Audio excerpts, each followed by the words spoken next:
అందుకే అంతటి దయాశాలిగా ఉన్నటువంటి అవతారం శ్రీ వెంకటేశ్వర అవతారం. పద్మాసనస్థయౌ పద్మావతీదేవి నిజవక్షమందున నిలుపుకొనుచు జనులకు తన చరణములే గతియని దక్షిణ కరము పాదములు చూప, ఈ యుగంలో నా పాదములు నమ్మండి, మీకు తీరని కోరిక ఉండదు అని చెప్పడానికి కుడి చెయ్యి ఇలా కిందకి పెట్టి తన పాదములను చూపిస్తూ ఉంటాడు. ఇప్పటికీ సుప్రభాతంలో చదువుతుంటాం కదా, ప్రాయస్వ జరుణో పుంసాం శరణ్యతేన పాణిన కృపయా దిశతే శ్రీమద్వేంకటేశాయ మంగళం అంటాం. స్వామి, నువ్వు పరమ కారుణ్యంతో పరమ దయతో మేము ఏమి ఆశ్రయించాలో దానిని నువ్వే చూపించావు. దయామృత తరంగిణ్యాస్తరంగైరివ శీతలై అపాంగై సించతే విశ్వం వెంకటేశాయ మంగళం. తన కడగంటి చూపు అనబడేటటువంటి వెన్నెల చేత లోకాన్నంతటినీ కూడా చల్లబరుస్తూ ఉంటాడు. అంతటి కరుణా దృక్కులతో ఉంటాడు. ఆయన తన చేతితో తన పాదములు చూపిస్తూ ఉంటాడు. ఎవరు ఆయన పాదములను మనసులో పెట్టుకున్నారో, పాదములు అన్న మాటకు అర్థం ఏంటి? అవి గతికి చిహ్నం, కదలడానికి నడవడానికి కారణమవుతాయి. మన నడత దేనిని ఆశ్రయించి ఉండాలి? చేరవలసిన లక్ష్యము పరమేశ్వరుడు. పరమేశ్వరుణ్ణి చేరడానికి మార్గము ధర్మము. ఆ ధర్మము ఈశ్వర ప్రోక్తము. ధర్మానురక్తిని పొంది ఉండండి అని చెప్పడానికి ఎవరు నా పాదములను పట్టుకుంటారో వారికి ఈ సంసారం అనేటటువంటి సముద్రము నడుములోతు మాత్రమే వస్తుంది. వాళ్ళు ఈ సంసారం అన్న సముద్రంలో మునిగిపోయి మళ్ళీ పుట్టి మళ్ళీ చచ్చి జనన మరణ చక్రమునందు అదే పనిగా తిరగవలసినటువంటి అగత్యము నుండి విడుదల పొందుతారని చెప్పడానికి వామహస్తంబు కటిభాగమున నుంచి చూపరులకు సంకేతించుచుండ, అలా ఉండమని ఎవరూ చెప్పలేదు. అది విగ్రహం కాదు, సాక్షాత్తు స్వామి ఇలా పెట్టి చూపిస్తున్నాడు. పైగా ఇలా పెడితే ఏదైనా నేను ఇస్తాను, బెంగపెట్టుకోవద్దని. అందుకే లోకానికంతటికీ కూడా అన్నీ ఇవ్వవలసి వస్తే ఆ చేతితోనే ఇస్తాడు. అందుకే అభిషేకం చేసినప్పుడు ఆ చేతి మించి పడిన పదార్థాన్ని పట్టి తీర్థంగా ఇస్తూ ఉంటారు. అటువంటి పరమ దయ కలిగినటువంటి స్వామి తన కుడి చేతిని ఇలా పెట్టి పాదములు చూపిస్తుంటాడు. వెంకటేశ్వర స్వామి వారి యొక్క పాదములను మామూలుగా దర్శనం చేయడం కూడా అంత గొప్ప విషయమే, అందులో ఏమీ సందేహం లేదు. అందుకే 1-4 మార్లు ఆ పాదములను మనసులో ధరించడానికి వీలుగా భావన చేస్తూ ఉంటారు. ఆ పాదములను పైన చూడడం ఒక ఎత్తు, అడుగున చూడడం ఒక ఎత్తు.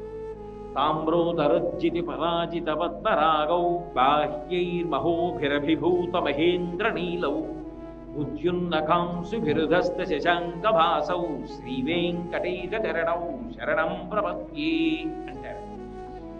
ఆయన పాదముల యొక్క పైభాగం చూస్తే నల్లటి కాంతులతో ఇంద్రనీలమణులను తిరస్కరిస్తుంది. అలా ఉంటాయి ఆ పాదాల యొక్క ఉపరితలముల యొక్క కాంతులు. అడుగు భాగం ఎంత ఎర్రగా ఉంటాయంటే అవి పద్మరాగమణుల యొక్క కాంతులను తిరస్కరిస్తాయి. ఆ గోళ్ల యొక్క చివరి నుంచి వచ్చేటటువంటి తెల్లటి కాంతులు చంద్రుడి యొక్క కాంతులను తిరస్కరిస్తుంటాయి. అంత కాంతి వలయంలా ఉంటాయి ఆ పాదాలు. అందుకే తామ్రోదరజ్జితి పరాజిత పద్మరాగౌ బాహ్యైర్మహోభిరభిభూత మహేంద్ర నీలౌ ఉద్యున్నకాంసుభిరదస్త శశాంక భాసౌ శ్రీ వెంకటేశ చరణౌ శరణం ప్రపద్యే అంటారు. ఆయన పాదముల యొక్క ఉపరితలములను ఈ మాంసచిక్షువుతో చూడగలగడం ఒక అదృష్టం, మూర్తి యొక్క పాదములను చూడడము ఒక అదృష్టం. ధ్యానమునందు వెంకటేశ్వర స్వామి వారి యొక్క పాదముల అడుగు భాగాన్ని చూడడం ధరించిపోవడానికి మార్గం. ఎందుకని అంటే అన్నమాచార్యుల వారు ఒక మాట అంటాడు. ఆయన వెంకటేశ్వర స్వామి వారి సంకీర్తనం చేస్తూ పరమయోగీంద్రులకు భావగోచరమైన సరిలేని పాదాల జంట కంటి అంటాడు. పరమయోగీంద్రులకు అనేన యుజ్యతే ఇది యోగ అని పతంజలి. అనేకము లేకుండా ఒక్కటైపోయి లోపల వెంకటేశ్వరుడి పాదములే పట్టుకోగలిగినటువంటి ప్రజ్ఞ అంకురించినటువంటి ధ్యాన స్థితిని అందుకున్నటువంటి గొప్ప యోగి పుంగవుడు ఆయన అరికాళ్ళు చూడగలడు. పద్మపీఠం మీద ఆయన నిలబడి ఉంటే మీకు అరికాళ్ళు ఎలా కనపడతాయి, ఎలా చూపిస్తాడు అంటే, చూడాలి అంటే ఆయన ఏం చెయ్యాలి? అనుగ్రహించాలి. ఆయన అనుగ్రహించాలి అంటే అలా యోగమునందు నిలబడగలిగిన వాడు, అటువంటి ధ్యాననిష్ట కలిగిన వాడిని అనుగ్రహించవలసి వస్తే స్వామి కూర్చోవాలి ఆసనం. స్వామి ఆసనంలో కూర్చుంటే గృహీత్వా హస్తాభ్యాం శిరసి నయనే వక్షసి వహన్ సమాశ్రిష్యాఘ్రాయ స్ఫుట జలజగంధాన్ పరిమళాన్ అలభ్యాం బ్రహ్మాద్యై ఉదమనుభవిష్యామి హృదయే అంటారు శంకర్లు శివానంద లహరిలో. అలా స్వామి ఒక్కసారి నా అరిచేతుల్లో మీ పాదాలు పెట్టరా అంటే ఆయన 2 కాళ్ళు ఎత్తి పాదములు అరిచేతుల్లో పెట్టారనుకోండి, ఆ పాదములను ఇలా పట్టుకుని కొంచెం దగ్గరికి జరిగి ఉంచి కళ్ళు 2 పాదముల మీద పెట్టి ఆ వాసన చూసి, ఆ వాసన బ్రహ్మాదులకు కూడా లభ్యం కానటువంటి వాసన, అలభ్యాం బ్రహ్మాద్యై అరవిరిసిన తామర పూలలోంచి వచ్చేటటువంటి వాసనలు వస్తున్న ఆ పాదములను కళ్ళకద్దుకొని తల మీద పెట్టుకుని 2 చేతులతో పట్టుకుని సమాశ్రిష్యాఘ్రాయ 2 పాదాలు గట్టిగా కౌగలించుకుని స్వామి ఒక్కసారి కాళ్ళు పట్టద్దా అంటే సరే పట్టరా, ఇన్నేళ్ల నుంచి నించున్నారు స్వామి కాళ్ళు నింపెట్టవా, ఒక్క 5 నిమిషాలు కాళ్ళు పడతానండి అంటే సరే పట్టు అంటే ఆ పట్టు పంచెలోకి చెయ్యి పెట్టి ఆయన కాళ్ళు పడుతుంటే, ఆ కాళ్ళు పడుతున్నప్పుడు ముందు కుడి చేతికి పైన ఉన్నటువంటి ఆ ఎముక తగులుతుంటే వెనకాతల స్వామివారి మోకాళ్ళ కిందకు వచ్చేటప్పటికి ఉబ్బెత్తుగా ఉన్నటువంటి ప్రాంతం మెత్తగా తగులుతుంటే ఆ మోకాళ్ళ వరకు పట్టి మళ్ళీ కిందకు వస్తూ ఆయన సంతోషంగా చూస్తూ తల మీద చెయ్యి పెడితే అలభ్యాం బ్రహ్మాద్యై బ్రహ్మాదులకు లభ్యం కాని ఆనందం అనుభవిస్తూ తల మీద పెట్టుకోనా అని అడిగినప్పుడు ఆయన అంగీకరించినప్పుడు ఆ పాదములను ఇలా పైకెత్తి తల మీద పెట్టుకున్న యోగి చూస్తాట అరికాళ్ళలో. ఏది రేఖామయధ్వజ సుధాకలచాత పత్ర వజ్రంకుశాంబురుహకల్పక శంఖ చక్రై భవ్యైరలంకృత తలౌ పరతత్వ చిన్నై శ్రీవేంకటేశ చరణౌ శరణం ప్రపద్యే. ఎంత మెత్తగా ఎంత కోమలంగా ఉంటాయంటేట ఆ పాదాలు. లక్ష్మీదేవంతటిది ఆయన పాద సంవాహనం చేయడానికి కూర్చుంటుంది కదా, ఆయన పాదములు ఒత్తుతూ ఉంటుంది. ఆయన పాదములు ఒత్తుతూ ఉంటుంది అంటే ఆయనకి కాళ్ళు నిప్పని కాదు, ఆయనని అనుభవిస్తుంది, ఆయనతో వెడుతూ ఉంటుంది అని గుర్తు. ఆ ఒత్తేటప్పుట అమ్మో ఇంత మెత్తటి పాదాలు, చటుక్కుని ఏదో విషయం మీద దృష్టి ఉండి కొంచెం గట్టిగా నొక్కుతానేమో, నొక్కితే నిప్పెడతాయేమో అని అనిపిస్తుందిట. ముట్టుకున్నప్పుడు అంత కోమలంగా అంత మెత్తగా ఉంటాయిట.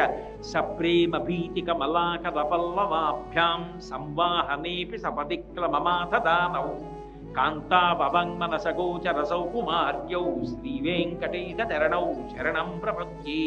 సప్రేమభీ ప్రేమ వలన పుట్టిన భయం.